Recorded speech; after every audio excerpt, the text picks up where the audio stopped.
በስመ ስላሴ በስመ አብ ወወልድ ወመንፈስ ቅዱስ አሐዱ አምላክ አሜን። ሰላም እግዚአብሔር አምላክ መስኩላትኩም ይኹን። ስድራ እግዚአብሔር አምላክ ከመይ ውዒልኩም? ኣነ እግዚአብሔር ይመስገን ክብሪ ይስፋሕ መድሃኒ ዓለም ኣቦይ ከምቲ ኣነ ጽቡቕ ዝውዓልኩ ድማ ጽቡቕ ውዒልኩም ክትኮኑ ናይ ኩሉ ግዜ ተስፋይን ትምኒተይን እዩ ኣሜን። ስንክሳር ዘወርሃ መጋቢት ዕለት 29 በዓለ ወልድ እዩ። ስንክሳር ደሰምዕ ዘንብብ ፍቅሪ ጎይታ ኣብ ልቡ ይዕንብብ ሓለዋን ጸሎትን ተረዳእነትን ናይ ቅዱሳን ድማ ይረክብ። ዝክረ ጻድቅ ለዓለም ይሄሉ ዝኽሪ ናይ ጻድቅ ንዓለም ይዝነብር። ካብ ኩሉ ክፉእ ዘበለ ክዝድሕኑ ንቅዱሳን ተማሕፀኑ ኣሜን። ክብረ በዓል እግዚአብሔር ኣብ በዓለ ወልድ እዩ።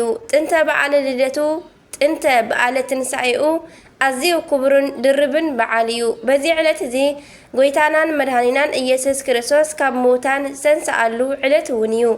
በዓለ ጽንሰት በዚ ዕለት እዚ ንቤተ ክርስቲያን ፍልይትን ቅድስትን እያ። ብዙሕ ክብረ በዓላትን ናይ ጎይታ ዘካተተት እያ። በዚ ዕለት ኣምላኽና እግዚአብሔር ሰማይን ምድርን ፈጠረ።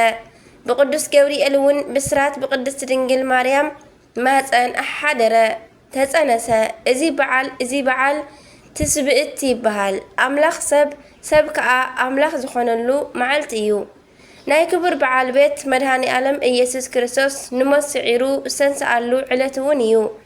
ጌታናን ኣምላኽናን መድሃኒናን ኢየሱስ ክርስቶስ ዳግመኛ ንፍርዲ በዚ ዕለት ብምምጽኡ ዝሕሰበሉ ዕለት እዩ። በዚ ድርብ በዓላት ምኽንያት እምበኣር ርእሰ በዓልቲ ልዕሊ ኩሉ መዓልቲ ተባሂሉ በዓል እግዚአብሔር ዝተጸውዐ እንተኾነ ግን ቅዱሳን ኣቦታትና ነዚ በዓልት እዚ ቀመር ቀሚሮም ብመንፈስ ቅዱስ ተገሊጽሎም ፍሳን ሓጎስን ጌርካ ክበዓል ስለ ዝግብኦ ካብ ጾም ወፃኢ ኣብ ዝኾነሉ ግዜ ብሓጎስን ብደስታን ከም እነኽብሮ ካብ እግዚአብሔር ዝተነግሮም ንሕና ድማ ሓጎስን ፍቕርን መጠን ጌርና ብቤተ ክርስቲያን መምርሒ ክነኽብሮ ይግባእ። ቸሩ መድሃኒ ዓለም ክርስቶስ ካብ ምፍጣሩ ጽንሰቱ ልደቱ ትንሳኤኡ ኩሉ ብፍቕሩ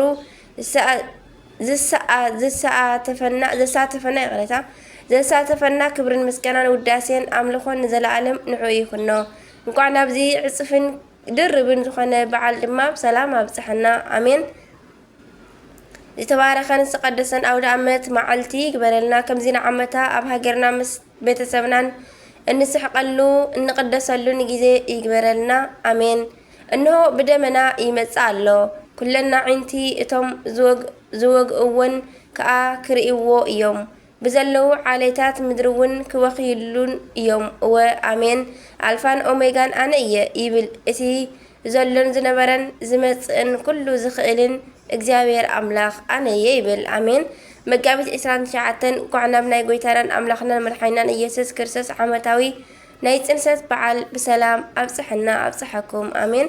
በስመ አብ ወወልድ ወመንፈስ ቅዱስ አሐዱ አምላክ አሜን። ወላዲተ አምላክ ልሳን አንደበት ኩነኒ በዓለ ጽንሰት እዛ መዓልቲ ቤተ ክርስቲያን ብጣዕሚ ፍልይቲ እያ።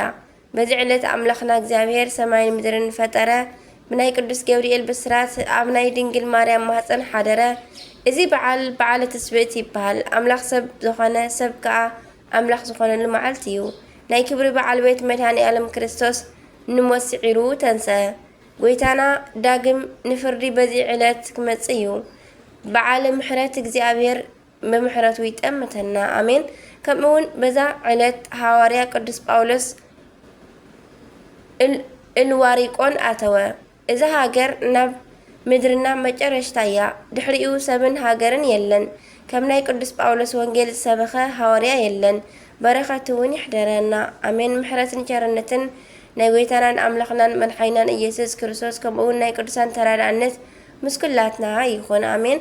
መጋቢት 29 ዝኽበሩ ዓመታዊ ናይ ቅዱሳን በዓላት ድማ ጥንተ ዕለተ ፍጥረት ዓለም ዝተፈጥረትሉ በዓለ ትስብእቲ ናይ ጎይታና ኣምላኽናን ኢየሱስ ክርስቶስ ጽንሰቱ፣ ጥንተ በዓለ ትንሳኤኡ፣ ዳግም ምጽኣት፣ ቅድስቲ ማርያም መግደላዊት፣ ቅዱስ ጳውሎስ ሐዋርያ፣ ቅዱሳት ኣንስቲ ትንሳኤኡ ዝሰበኻ፣ ቅድስቲ ፍቅርተ ክርስቶስ ጽንሰታ፣ ኣብርሃ ወኣጽብሃ ጽንሰቶም፣ ቅዱስ ኢያሱ ነቢይ ጽንሰቱ፣ ቅዱስ ላሊበላ ጽንሰቱ፣ ኣቡነ ገብረ መንፈስ ቅዱስ ጽንሰቶም።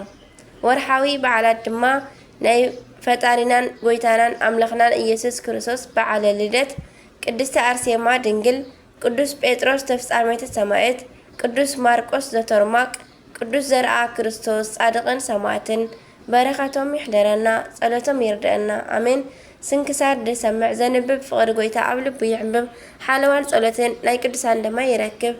ዝወደቐ ኩሉ ድማ ካብ ኣናብባ ካብ ዜማ ድማ ብኣፈ ቅዱሳን ትጉሃን መላእክቲ ተኣረመለይ አሜን ወአሜን ይበል ኩሎም መላእክተ ሰማይ።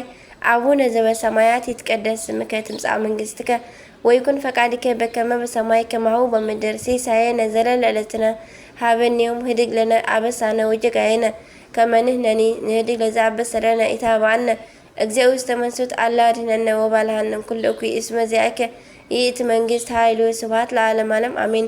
በሰላመ ቅዱስ ገብርኤል መልአክ እግዝእትየ ማርያም ሰላም ለኪ ድንግል በህሊናኪ ወድንግል በስጋኪ እመ እግዚአብሔር ጸባኦት ሰላም ለኪ ቡሩክቲ አንቲ እማነሰ ወቡሩክ ፍሬ ከርስኪ ተፈሥሒ ፍሥሕት ኦ ማርያም ምልዕተ ጸጋ ምልዕተ ውዳሴ ምልዕተ ሞገስ ምልዕተ ክብሪ ልዑል እግዚአብሔር ምስለኪ ሰአሊ ወጸሊ ምህረተ በእንቲአነ ምህረተ ኩሉ ዓለም ሀበ ፍቅር ወልድኪ ኢየሱስ ክርስቶስ ከመ ይስረለነ ኃጣውኢነ ተማሂፀነ ብኪ ተማኅፀነ በክዳንኪ አሜን። ስብሐት ለእግዚአብሔር ወለወላዲቱ ድንግል ወለመስቀሉ ክቡር አሜን አሜን ለይኩን።